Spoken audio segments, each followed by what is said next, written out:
Mga salbahe kayo. So what is up mga kapatid, this is JM, your one and only fat boy, and eto na nga, nakahanap na nga tayo ng helmet natin mga kapatid. Syempre salamat kay Velo Cycles no, dahil may naitabi sila na size natin. So tara, wag na natin patagalin mga kapatid. Bali met yung kinuha natin na helmet mga kapatid no. So eto yung box nya, then nandito yung tagline nila, Defend Your Passion. Then sa harap mga kapatid, eto yung model nya which is Idolo.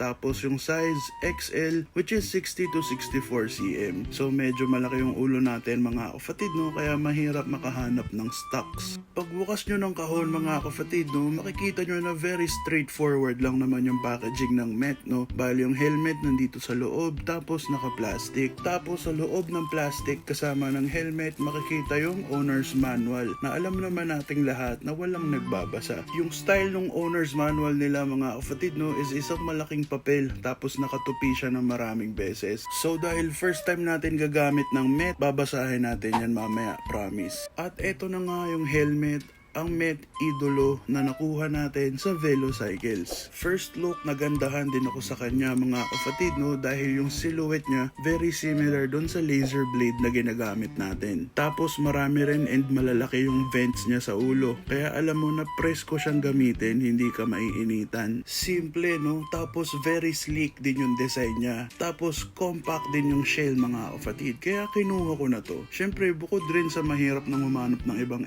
XL, nagandahan din naman talaga ako dito. Glossy yung finish niya mga kapatid no, kaya sobrang kinang and makinis. Bali from laser na matte finish, tumalon na tayo ngayon sa matte na glossy finish mga kapatid. Tapos yung kulay niya is two-tone no, bali red tapos black. No choice na ako mga kapatid no, bali ang preference ko talaga kasi sa helmets is neutral colors lang. Pero wala na tayong no choice, eto na yung available. And okay din naman, naisip ko yung red dahil red din naman si Berna no, yung isang fat bike natin. Tapos si Borta, black naman siya. So, alam mo yun, gagana naman yung kulay. Sa inner shell naman, gaya nga nung sabi ko kanina, very compact mga kapatid. Tapos napansin ko no, very similar yung inner shell nito dun sa inner shell nung laser blade na ginagamit ko. Kaya naman alam at sigurado akong quality to. Hindi rin naman makikilala o sisikat tong Met helmets mga kapatid kung hindi talaga siya quality. Tapos sa inner lining naman, makapal siya,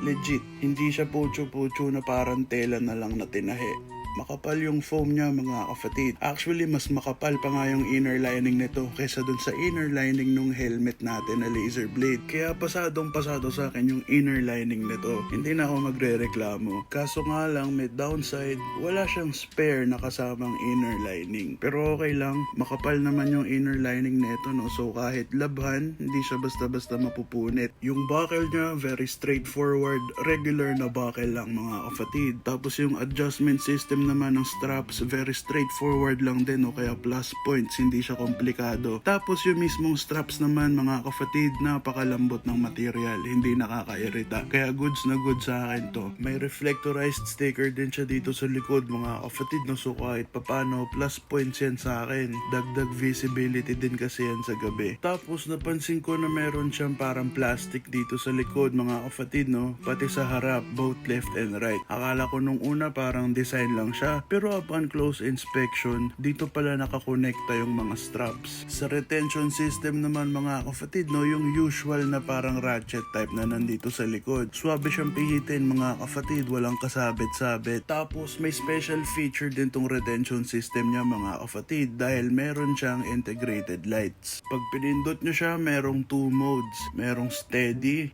tapos meron ding blinking mga kapatid. So yun na yun mga kapatid no. Bali ito na yung magiging bagong main helmet natin. Gagamitin ko pa rin naman yung laser natin no, pero malapit na kasi mag-expire yun mga kapatid. Ang helmet kasi 3 to 5 years lang talaga yung recommended na buhay niyan dahil over time nagde-degrade yung mga materials niyan. So humihina at rumurupok. Thank you pala ulit kay Velo Cycles no, dahil sa kanila ko nakuha to. Sobrang hirap no, hirap na ako maghanap ng XL na size for the past few weeks mga kapatid. Buti na lang meron silang naitabi. So yun na yun mga kapatid no. This is JM, your one and only fat boy.